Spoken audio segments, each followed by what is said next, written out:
स्वागत है आप सभी स्टूडेंटों का जेएमबी स्टडी भारत में। तो आज हम स्टडी करते हैं सर के साथ कक्षा 9वीं की गणित के अध्याय 7 का जो त्रिभुज है। ये त्रिभुज का भाग नंबर 17 है, जिसमें हम प्रश्नावली 7.2 के भाग 2 में जानेंगे प्रश्न क्रमांक 3 और प्रश्न 4 का संपूर्ण हल। इससे पहले यदि आपने हमारे चैनल्स को सब्सक्राइब नहीं किया है तो सब्सक्राइब कीजिए, ताकि इसी प्रकार की सभी वीडियो आपको सबसे पहले मिल सके। तो आइए हम देखते हैं प्रश्न क्रमांक 3 और 4 का संपूर्ण हल। प्रश्न नंबर 3 हमें दिया गया है 7.2 का त्रिभुज एबीसी एक समद्विबाहु त्रिभुज है, जिसमें हम बराबर भुजाओं एसी और एबी पर क्रमशः शीर्ष लंब बी और सी एफ खींचे गए हैं। दिखाइए कि दर्शाइए कि शीर्ष लंब बराबर हैं।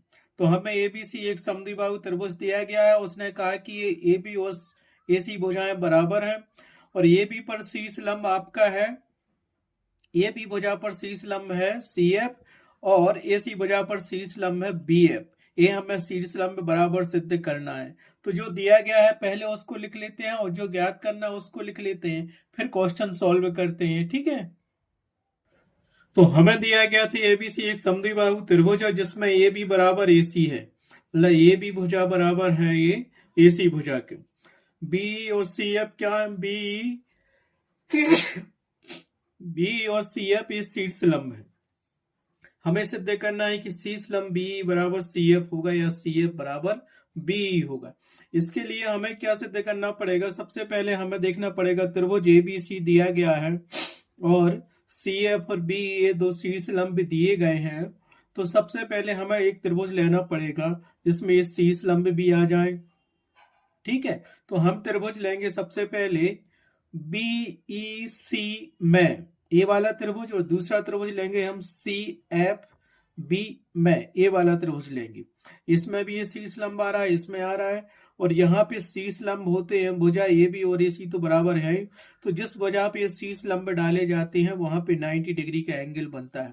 तो इन दोनों त्रिभुजों को हम करेंगे सर्वांग समसिद्ध, और उससे फिर डिस्कस करेंगे कि सीपीसीटी में क्या ये शीर्ष लंब आ रहे हैं तो उसको हम क्या करेंगे, समान कर देंगे। इस प्रकार से ये हमारे क्वेश्चंस सॉल्व हो जाएगा। ठीक है, जो हमारे पास दिया था वो हमने लिख लिया, जो ज्ञात करना वो लिख लिया।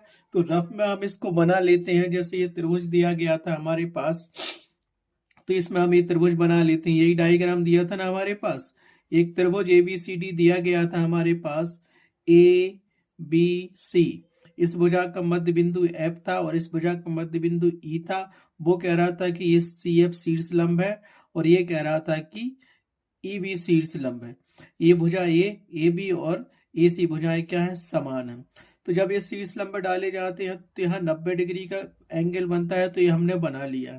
ठीक है, तो हमें दो त्रिभुज लेना था। तो एक त्रिभुज तो हम लेंगे बी ई सी में, तो एक त्रिभुज हम लेंगे यहाँ पे। तो हमें क्या मिलेगा? एक तो त्रिभुज ये मिल जाएगा हमारे पास, ये भुजा कॉमन मिली, ये मिल गया, ये हो गया हमारे पास बी, ये हो गया सी और ये हो गया ई। ठीक है, समझ में आया कि नहीं आया? अगर इसको ऐसा नहीं बनाना तो हमारे पास एक त्रिभुज बन गया ये, तो ये कि यहाँ पे ये 90 डिग्री का एंगल बनता है, ये वाला बी ई सी त्रिभुज में। ठीक है, और दूसरा त्रिभुज हम लेंगे ये वाला सी एफ बी में। तो सी एफ बी में भी देखते हैं क्या, ये तो सी है, ये बी है, और ये भुजा ऐसी दी है एफ, एफ पॉइंट दिया है और एफ और सी को जोड़ दिया, और यहाँ पे ये बन रहा था हमारे पास 90 डिग्री का एंगल। तो ये 90 डिग्री का एंगल बन रहा है। और देखो ये बीसी भुजा बीसी दोनों में कॉमन आ गई। और दूसरी बात हमें क्या दिया है, कोण बी और कोण सी ये बराबर होंगे। किस चीज से?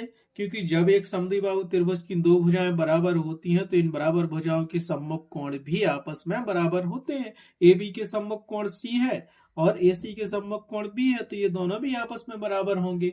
आया समझ में आपको? हाँ, अब आगे सॉल्व करते हैं हम इसको। तो अब हम लेते हैं, उपपत्ति लिख लो क्योंकि इसको प्रूव करना है। उपपत्ति कंडीशन ली।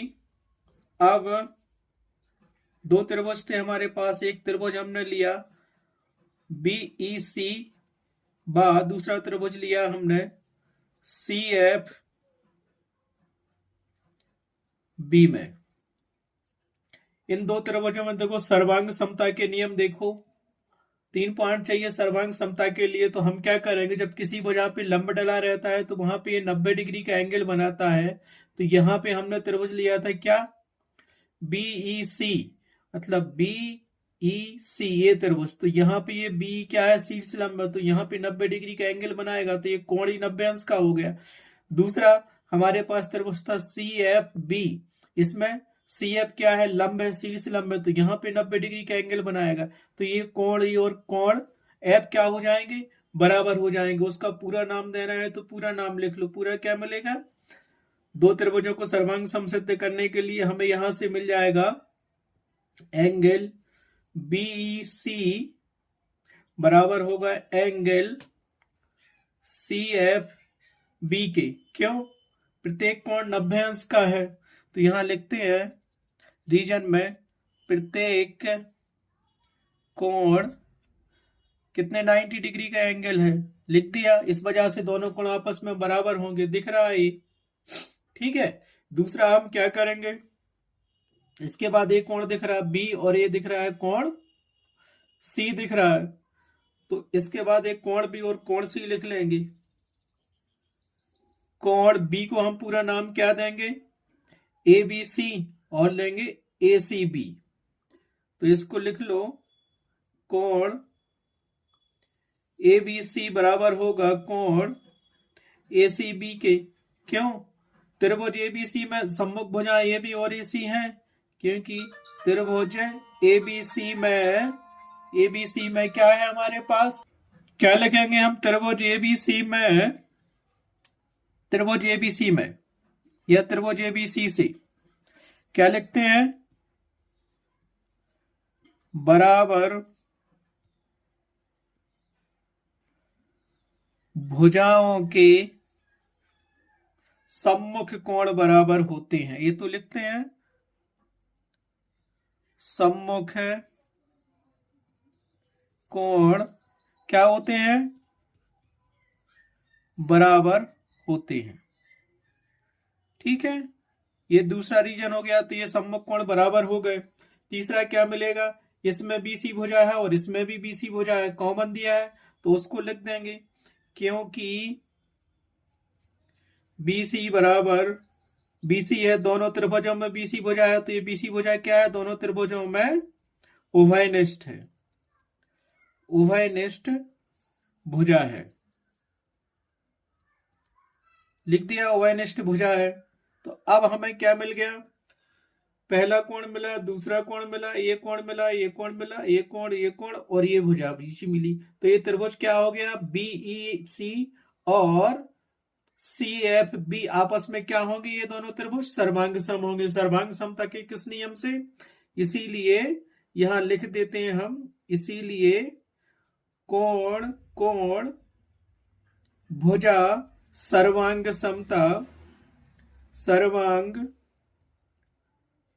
समता नियम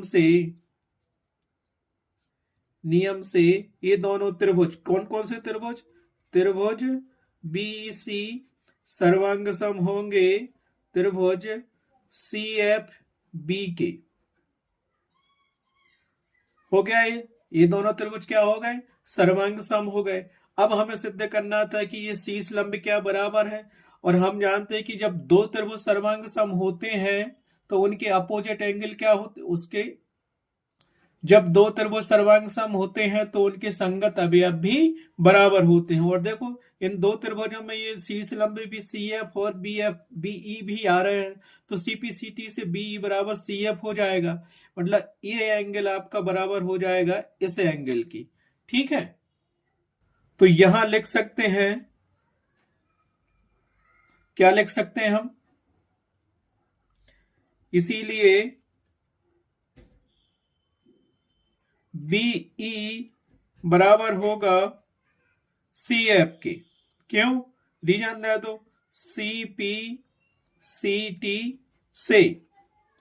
क्यों, ये त्रिभुज बीईसी और सीएफबी क्या है, सर्वांग सम है, और हमें यही सिद्ध करना था। बी और सीएफ क्या है, शीर्ष लंब है, तो हम लिख देंगे इति सिद्धम।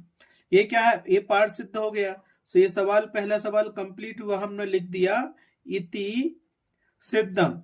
अतः त्रिभुज एबीसी एक समद्विबाहु त्रिभुज है जिसकी बराबर भुजाओं AC और AB क्रमशः शीर्ष लंब B और CF खींचे गए हैं, और ये दोनों शीर्ष लंब क्या है, आपस में बराबर हैं। हमें यही सिद्ध करना था, तो हमने कर दिया इति सिद्धम। ठीक है, इस प्रकार से प्रश्नावली 7.2 का क्वेश्चन नंबर 3 कंप्लीट हुआ। आप चलते हैं प्रश्नावली 7.2 के क्वेश्चन नंबर 4 पर। अब प्रश्न नंबर 4 हमें क्या दिया गया है, ABC एक त्रिभुज है जिसमें AC और AB पर खींचे गए शीर्ष लंब, AB और AC पर खींचे गए शीर्ष लंब BE और CF बराबर हैं। अब कह रहा है कि ये शीर्ष लंब क्या है, बराबर है, AB भुजा पर और AC भुजा पर खींचे गए हैं। दर्शाइए कि पहला पॉइंट त्रिभुज ABE ये वाला त्रिभुज सर्वांग सम होगा त्रिभुज ACF के, और दूसरा बताना है कि AB भुजा AC है, अर्थात त्रिभुज ABC एक समद्विबाहु त्रिभुज है। हम ये सिद्ध कर देंगे कि AB बराबर AC है, तो ये पूरा ABC एक समद्विबाहु त्रिभुज हो जाएगा। तो सबसे पहले हमें दो त्रिभुज तो लेना ही है। क्या लेना है, ABE त्रिभुज लेना है, और दूसरा लेना ACF त्रिभुज लेना है। इन दोनों त्रिभुजों में क्या है, सर्वांग सम सिद्ध करना पड़ेगा, और हमें बताना पड़ेगा कि AB बराबर AC है। AB आ रही है इस त्रिभुज में, AC भी आ रही है, और इनको सिद्ध करना पड़ेगा। उसने कहा कि ये शीर्ष लंब क्या है, बराबर हमें दिया हुआ है। ठीक है, तो जो हमें दिया हुआ है उसको लिख लेते हैं, और जो ज्ञात करना उसको लिख लेते हैं, फिर इसको अपन सिद्ध करते हैं। तो हमें क्या दिया गया था, ABC एक त्रिभुज है जिसमें B और CF शीर्ष लंब क्रमशः भुजाओं AC और AB पर हैं। तो यहां से इसने दिया है कि B और CF शीर्ष लंब आपस में बराबर है। इसको समीकरण 1 बना लिया हमने। सिद्ध करना है कि त्रिभुज ABE सर्वांग सम है त्रिभुज ACF के, और दूसरा सिद्ध करना है कि AB बराबर AC है, अर्थात त्रिभुज ABC एक समद्विबाहु त्रिभुज है।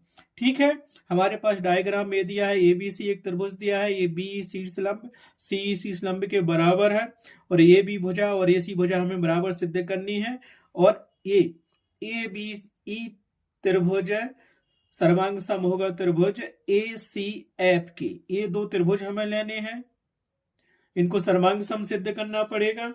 सर्वांग सम सिद्ध करने के लिए हम क्या करेंगे, ये शीर्ष लंब तो आपस में बराबर है, और ये 90 डिग्री का क्या करते हैं, और इसमें कोण, ये कोण ये भी आ रहा है, दोनों में कोण ये इस त्रिभुज में भी आ रहा है और इस त्रिभुज में भी आ रहा है, और हमें इसमें से क्या मिलता है वो भी हम देखेंगे। ठीक है, तो ये शीर्ष लंब में तो 90 अंश का कोण इस तरफ भी तो बनता है, ये इस तरफ भी बनाएगा 90 अंश का कोण, दोनों इस त्रिभुज में बन रहा है, इस त्रिभुज में बन रहा है। ठीक है, तो पहले इसको समझ लेते हैं, हम बना लेते रफ में। तो हम लेते हैं नंबर 1। नंबर 1 हमें क्या सिद्ध करना है, सबसे पहले लिखते हैं हमें यहाँ पे उपपत्ति। उपपत्ति मतलब प्रूफ, क्या सिद्ध करना है। पहली कंडीशन हमें सिद्ध करनी थी क्या, त्रिभुज ABE सर्वांग समूह त्रिभुज ACF के। ठीक है, तो हम दो त्रिभुज इसमें बना लेते हैं। जैसे त्रिभुज लेना है तो हमें त्रिभुज ABE त्रिभुज, ये वाला त्रिभुज ले लेते हैं। हमें ये त्रिभुज कौन सा मिलेगा, ये वाला त्रिभुज। तो पहला त्रिभुज हमें मिल गया A, मिला, यहाँ पे लिखा A, यहाँ पे लिखा E, और यहाँ लिखा B, और यहाँ एक कोण लिखा, और ये शीर्ष लंब में क्या बराबर है। और यहाँ पे हमें ये याद रखना चाहिए कि जो हमने यहाँ पे ये B लिया है ना, B तुम्हारे पास ये दिया है, और B यहाँ पे क्या बना रहा है, दोनों तरफ 90 अंश का कोण बना रहा है, ये उस तरफ। अब दूसरा त्रिभुज हमें लेना था, उसने कहा था CFA या AFC A12, तो यहाँ पे हम फिर लेंगे, ये मिल गया हमारे पास, और ये शीर्ष लंब हो गया। ये शीर्ष लंब में क्या है, यहाँ पे FC और ये बिंदु ये दिया है, ये कोण कॉमन है दोनों में, और यहाँ पे 90 अंश का कोण बनाएगा, और ये शीर्ष लंब बराबर है इस शीर्ष लंब के। तो यहाँ देखो, हम पहले सर्वांग सम सिद्ध करेंगे इन दोनों त्रिभुजों को, ABE और ACF त्रिभुज को। तो ये भुजा B भुजा हो जाएगी CF की, क्योंकि ये तो दिया गया है। और दूसरा हमारे पास एक कोण क्या होता है, E, और कोण ये लंब डले हुए हैं B और CF, भुजाओं पर, ये बी और ये सी पर, तो ये 90 अंश के होते हैं और ये कोण ये दोनों में कॉमन आ रहा है, तो यहीं से शुरू करेंगे। दिख रहा है कि ये कोण ये कॉमन है इन दोनों त्रिभुजों में। तो हम क्या करेंगे, सर्वांग सम सिद्ध करने के लिए पहले सर्वांग सम सिद्ध कर लेते हैं, फिर उनकी भुजाएं बराबर कर लेंगे, क्योंकि ये भी भुजा और ये सी भुजा इस दोनों त्रिभुजों में आ रही है। तो पहली सर्वांग समता सिद्ध करते हैं। हम लेते हैं क्या, हम लेते हैं उपपत्ति। उपपत्ति में क्या लिखेंगे हम, उपपत्ति ले लिया। अब लेते हैं अब त्रिभुज ए बी ई बा त्रिभुज ए सी एफ में, दोनों त्रिभुज में देखा क्या है, कोण ए कॉमन है तो उसको लिख लो, क्योंकि कोण ए बराबर है कोण ए। इसको लिख दो, उभयनिष्ठ है दोनों त्रिभुजों में, क्योंकि कोण ए उभयनिष्ठ है, उभयनिष्ठ कोण है, तो इसको लिख दिया उभयनिष्ठ कोण है दोनों त्रिभुजों में। अब उसके बाद चले यहां से, तो ये कोण मिल गया यहाँ पे और यहाँ पे ये कोण मिल गया, कोण ई और कोण एफ भी मिल गए। तो इसको क्या लिख सकते हैं हम, कोण ई और कोण एफ को क्या लिख सकते हैं, क्योंकि सेकेंड कोण दिया है हमारे पास, इसको लिखो बीई ए, कोण बीई ए मिल गया तुमको, इसको कोण या ए बी लिख सकते हो, तो इसको लिख लो कोण ए ई बी बराबर होगा कोण ए एफ सी के, ए एफ सी के। ये 90 डिग्री का कोण होता है, तो रीजन दे दो, क्योंकि प्रत्येक कोण कितने का है, 90 अंश का है। प्रत्येक कोण 90 डिग्री का है। क्यों, क्योंकि हमारे पास बी और सी एफ लंब दिए हैं, ए बी भुजा और ये सी पर क्रमशः। तो जहां लंब की बात आती है तो वो क्या होते हैं, 90 अंश के कोण बनाते हैं। अब हमें एक चीज और देखनी, यहाँ पे क्या देखनी है, यहाँ पे हमें एक बी और सी एफ ये शीर्ष लंब और ये बराबर दिए थे, क्योंकि ये शीर्ष लंब बराबर दिए हैं, बी बराबर है सी एफ के। ये तो हमें सिद्ध नहीं करना था, क्वेश्चन में ही दिया था बराबर है, तो इसको लिख लो, ये क्या था, दिया है कि शीर्ष लंब बराबर है। तो यहाँ पे देखो कोण कोण भुजा आ गई ना, ये कोण फिर ये कोण फिर ये भुजा, ये कोण और ये भुजा। तो हम क्या करेंगे, इसीलिए सर्वांग समता का नियम हो गया, कोण कोण भुजा सर्वांग समता से, सर्वांग समता नियम से क्या होंगे, ये दोनों त्रिभुज क्या हो जाएंगे, सर्वांग सम होगा ये दोनों त्रिभुज सर्वांग समता नियम से। तो इसको क्या लिख सकते हो, दोनों त्रिभुज सर्वांग समता नियम से बराबर हो जाएंगे, तो इसको लिख लो। इसीलिए त्रिभुज ए बी ई सर्वांग सम होगा त्रिभुज ए सी एफ के, हो गया। और हमें ये सिद्ध करना था, तो इसको लिख दो इति सिद्धम। तो पहली कंडीशन तो हो गई हमारे पास सिद्ध, इति सिद्धम, ठीक है। अब दूसरी में हमें करना तो एबीसी एक समद्विबाहु त्रिभुज है, अगर समद्विबाहु त्रिभुज है तो उसकी दो भुजाएं आपस में बराबर होना चाहिए, ए बी बराबर ए सी, ठीक है। अब दूसरा क्या हमें सिद्ध करना था, दूसरी कंडीशन हमें सिद्ध करनी थी कि क्या कह रहा था वो दूसरा, ए बी बराबर ए सी, सिद्ध कीजिए कि एबीसी एक समद्विबाहु त्रिभुज है ना। दूसरा क्या था, हमें सिद्ध करना था कि ए बी बराबर ए सी, अर्थात क्या था, अर्थात ए बी सी एक क्या है, समद्विबाहु त्रिभुज है, समद्विबाहु त्रिभुज है, ये सिद्ध करना था। तो इसके लिए हम क्या करेंगे, क्योंकि हम पहले ही सिद्ध कर चुके हैं कि इसमें ये भी भुजा आ रही है, इसमें भी ये सी भुजा आ रही है, और हम सिद्ध क्या कर चुके हैं, उसमें लिखना पड़ेगा कुछ नहीं है उसमें, क्योंकि हम जानते हैं सीपीसीटी से जानते हैं ना क्या है, क्योंकि त्रिभुज ए बी ई सर्वांग सम है त्रिभुज ए सी एफ के। जब ये त्रिभुज सर्वांग सम हो गए तो सीपीसीटी से क्या लिख सकते हैं, इसमें ए बी भुजा है, तो ये ए बी भुजा बराबर होगी ए सी भुजा के, तो इसको लिख दो। इसीलिए ए बी भुजा बराबर होगी ए सी भुजा के। रीजन दे दो, जब ये दोनों त्रिभुज क्या है, सर्वांग सम हो गए, तो सर्वांग सम त्रिभुजों के संगत अवयव भी समान होते हैं, तो ये आ गया CPCT से। ये भी सिद्ध हो गया। अर्थात भुजा ए बी बराबर AC है, अतः दिया गया त्रिभुज क्या है, एक समद्विबाहु त्रिभुज है। अतः हम क्या कह सकते हैं कि ABC एक क्या, अतः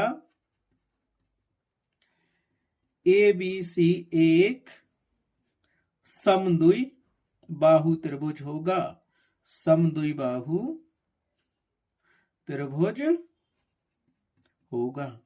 ये भी सिद्ध हो गया। तो हमने क्या किया, इति सिद्धम कर लिया इसको, इति सिद्धम, इति